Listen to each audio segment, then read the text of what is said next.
Hey there, welcome to the sermon preview for this week. I'm really glad that you're taking a second to join me here today. We are continuing on in our VII series, which is our Lent series for this week, where we're looking at the 7 signs of Jesus that were recorded in the Gospel of John. And so in these signs, we're looking at a variety of different things. We've looked so far at how Jesus turned water into wine and how he healed the royal official's son. So 2 really incredible miracles, but as John says, they're signs, so they're pointing to something deeper. They're pointing to something else beyond what actually happened. Yes, they were miracles, and those miracles were incredible, but what is the deeper purpose to them for John's readers to understand, for us to understand here today?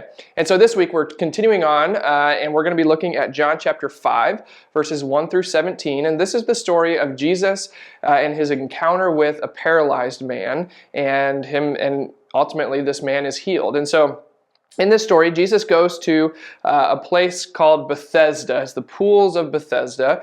And the whole idea with these pools are that there's a stirring in the water, a bubbling in the water.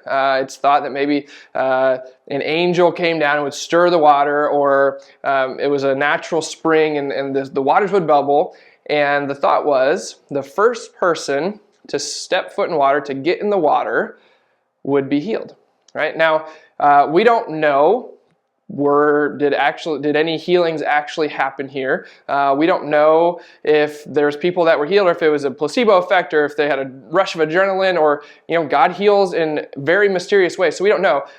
What you will notice if you read from more of maybe a modern translation, like a modern NIV or ESV, you'll notice there's no verse 4. Verse 4 is missing. If you read in the King James, verse 4 is there.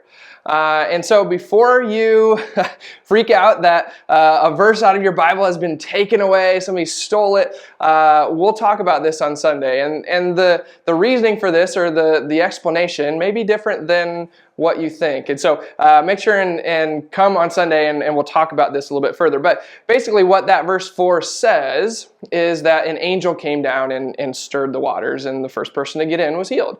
And so that part of it isn't necessarily important. What is important is that people thought if they got in the water, the first one after the water was stirred, they would be healed. So Jesus, he approaches this paralyzed man who has been paralyzed for 38 years. And he says, "Do you want to be healed?" And now, of course, this man, he wants to be healed. Otherwise, he wouldn't be by these waters. So in his mind, he has some element or some piece of hope left, right? If he had zero hope, he wouldn't be by these waters. He would have gone somewhere else. So he has a little bit of hope, but he has a lot of hopelessness at the same time, because he says, I have no one to put me in the pool when the water is stirred up. Right? When I try to go down, somebody steps in before I can get there. And then Jesus says, "Get up, take up your bed, and walk." And we see that at once this man is healed, and he gathers up his bed, and he starts to walk. Now further in the passage, we see that this man he encounters some of the Jews, and they ask how he is walking, and he says that he was healed. And they see that he is holding his bed, and they said, "It's unlawful for you to take up your bed on the Sabbath." And he said, "Well, Jesus," or he didn't know who Jesus was. He said, "The man that healed me told me to do this." And then he goes back and he has an encounter with Jesus again, knows that who Jesus is. This is in the temple this time. And Jesus says, "Sin no more, that nothing worse may happen to you." So and then the man goes away, and he talks to the Jews again, and the Jews were upset that Jesus was healing on the Sabbath. So there's a lot of things happening in this passage here. One, we see that the Jews were more interested in following rules and laws than they were the work of the Father. Right? We see that. We know that from other studies that we've done.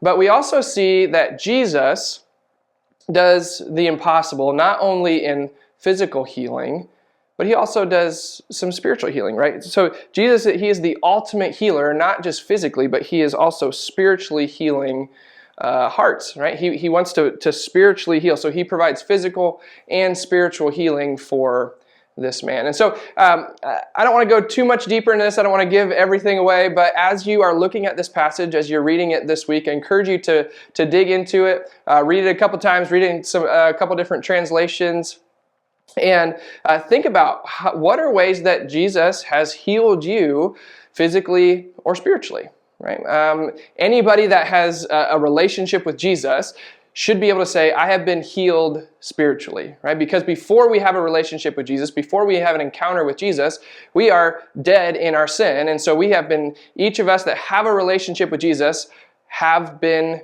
have been spiritually healed. So we each have that. Maybe physically is a little bit different, but in what ways has Jesus healed you, whether physically or spiritually? So I'm excited for Sunday. I hope you are as well, to dig deeper into this John chapter 5 passage. It's going to be a great Sunday. We'll see you there.